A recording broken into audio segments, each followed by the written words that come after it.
నాయకులు ఈ రోజు ఆంధ్ర బీసీలకు దారి చూపిస్తున్నాయి. మీ అందరికీ ఆంధ్ర బీసీల తరపున నేను ధన్యవాదాలు తెలియజేస్తున్నా. జై తెలంగాణ బీసీ, జై తెలంగాణ బీసీ, జై తెలంగాణ బీసీ, తెలంగాణ బీసీ, జై తెలంగాణ. ఆంధ్ర బీసీలకు దారి చూపిస్తున్న తెలంగాణ బీసీలు జై జై జై జై. ఈ రోజున ఇక్కడ మీ అంతటా మీరు వచ్చారు, అసలు మీకు ఏం చెప్పక్కర్లా. బీసీ వాదం పూర్తిగా తెలంగాణ పల్లెపల్లెల్లో ఉంది. ఇక దానికి ఎవరికేం చెప్పక్కర్లా. కళ్ళు మూసుకుంటే నిద్ర నటిస్తే వాళ్ళకే నష్టం. అటు బీజేపీ కాదు, ఇటు కాంగ్రెస్ కాదు, అటు బీఆర్ఎస్ కాదు. నేను ఒకటి చూసా ఈరోజు పత్రికల్లో, జూబ్లీ హిల్స్ ఎలక్షన్స్ గురించి అందరూ మాట్లాడుతున్నారు. ఇక్కడ ఒక బీసీ అభ్యర్థి గురించి బీఆర్ఎస్ నుంచి వచ్చిన కామెంట్ ఏంటంటే, రౌడీ షీటర్లకి ఈ నియోజకవర్గం అప్పచెప్తే నియోజకవర్గం పాడైతుందట. ఎవరు అక్కడ అభ్యర్థి? బీసీ అభ్యర్థి. బీసీ సంఘాలు ఇది గమనించాల. కానీ బీసీల సమస్య మీద 42% రిజర్వేషన్ మీద ఇంతవరకు ఒక్క ప్రకటన అయినా బీఆర్ఎస్ నాయకుడు కేసీఆర్ నుంచి వచ్చిందా? మరి అన్యాయం. నవీన్ కుమార్ యాదవ్ కాంగ్రెస్ అభ్యర్థి, కానీ బీసీ, ఆయన మీద కామెంట్ మాత్రం రౌడీ షీటర్ అని చెప్పి వస్తే అది ఎంత అన్యాయం చెప్పండి. అలానే గత 2014 వరకు కాంగ్రెస్ పాలించింది. 1947 నుంచి 67 సంవత్సరాలు, ఒక మధ్యలో 5-6 సంవత్సరాలు కాంగ్రెస్ పాలించలేకపోయింది. 67 సంవత్సరాలుగా కాంగ్రెస్ చేయలేంది. ఓడిపోయేటప్పటికి మూడోసారి బీజేపీ గెలవటంతో సావు తొలితేటలు వచ్చినాయి కాబట్టి ఇప్పుడు బీసీలు గుర్తుకొచ్చారు. సరే, వాళ్ళు ఏదో చేయాల్సిన కార్యక్రమం వాళ్ళు చేశారు. 42% రిజర్వేషన్లు అనేది తెచ్చుకున్నారు ఒక ప్రాతిపదికగా. మరి ఇప్పుడు బీజేపీ ఏం చేస్తుంది? ఈ రోజున మన్ కీ బాత్ లో ప్రధానమంత్రి చాలా చిన్న చిన్న విషయాల గురించి కూడా మాట్లాడతాడు. మరి ఇది ఎంత పెద్ద విషయం అండి. 42% రిజర్వేషన్లు బీసీల గురించి ఇవ్వాలంటే ఇవ్వాల్సిన అవసరం ఉందా లేదా? తెలుస్తుందా తెలియదా? నాకు చెప్పండి. ప్రధాని మోడీ గారికి తెలీదా? తెలవదా? తెలుస్తుంది కదా. అయినా కానీ ఎందుకు నిద్ర నటిస్తున్నట్టు?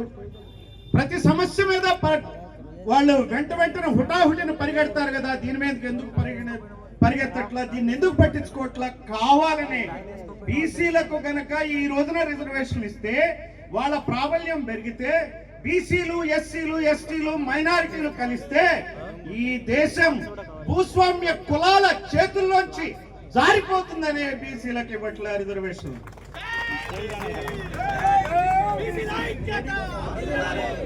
ఈ రోజున మన అదృష్టం ఏంటంటే తెలంగాణలో మరి ఈ రోజున ఇంతమంది నాయకులు ఈ రకంగా బీసీ సంఘాలు రావటం చేయటం అనేది బీసీల యొక్క అదృష్టం.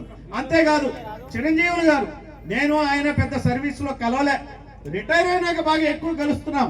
థ్యాంక్స్ టు బీసీ వాదం, బీసీ నాదం. మేము అనునిత్యం కలిసి దీని గురించి ఏం చేయాలని ఆలోచిస్తున్నాం. చాలా మంది అంటారు రిటైర్డ్ ఆఫీసర్లు ఏం చేస్తారు అని. ఉద్యోగాల్లో ఉన్నప్పుడు ఎవరి పరిమితుల్లో వాళ్ళు పనిచేస్తారు. ఈ పార్టీల్లో ఉన్నటువంటి బీసీ నాయకులు మీరేం చేశారు బీసీలకని నేను ప్రశ్నిస్తున్నా. మమ్మల్ని కాదు అనేది, మీరు నాయకులు మీరేం చేస్తున్నారు? తర్వాత ఈ మీటింగ్, అవును, తర్వాత ఈ రోజు ఇంకొక అదృష్టం, న్యాయ కోవిదుడు జస్టిస్ ఈశ్వరయ్య గారు ఈ యొక్క ఉద్యమంలోకి రావటం చాలా గొప్ప విషయం. వారికి మనం అందరం ధన్యవాదాలు తెలియజేయాలి. ఇదే కాకుండా కాంశీరామ్ సూత్రం, మేమంతో మాకంతా. ఇప్పుడు మన దగ్గర ఇక్కడ కొత్త నినాదం విన్నా, మంచి నినాదం, మీరెంతో మీకంతా, మీరెంతో మీకంతా.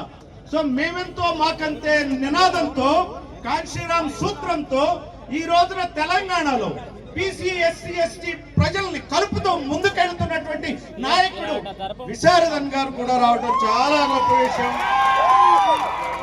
ఈ రోజున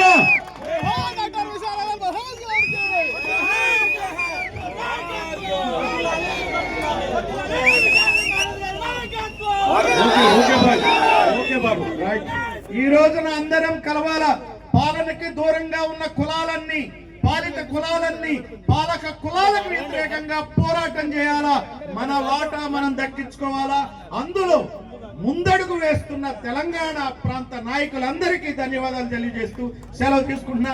జై భీమ్, జై పులే, జై పెరియార్. అయితే ఒక్క మాట మనందరికీ ఒక ఐడెంటిటీ కావాలి. ఐడెంటిటీ లేకుండా పనికిరాదు. పెరియార్ని ఆదర్శంగా తీసుకోవాలి. పెరియార్ ఆ రోజున ఈ బ్రాహ్మణ వ్యతిరేక ఉద్యమాన్ని చేపట్టినప్పుడు బ్రిటిష్ ప్రభుత్వం విపరీతమైనటువంటి నిర్బంధకాండ పెట్టింది. బ్లాక్ బ్యాడ్జీలు పెట్టుకుంటేనే అరెస్టు చేయడం మొదలు పెట్టారు. అప్పుడు పెరియార్ ఒక కొత్త ఆలోచన చేశాడు. ఆయన నల్ల చొక్కాల ఉద్యమాన్ని ప్రారంభించాడు. ఆయన ఏ నిరసన అయినా సరే నల్ల చొక్కాలతో చేశాడు. అందుకే నేను బీసీలకు రాజ్యాధికారం వచ్చే వరకు నల్ల చొక్కా వేసుకోవాలని నిర్ణయించుకున్నా. కార్యకర్తలందరూ, ప్రజలందరూ నల్ల చొక్కాలను వేసుకోండి. ఒక్క నెలలో 42% రిజర్వేషన్లు 9th షెడ్యూల్లో పెట్టకపోతే నన్ను అడగండి. Thank you sir. మీరు చూపిన స్ఫూర్తిలో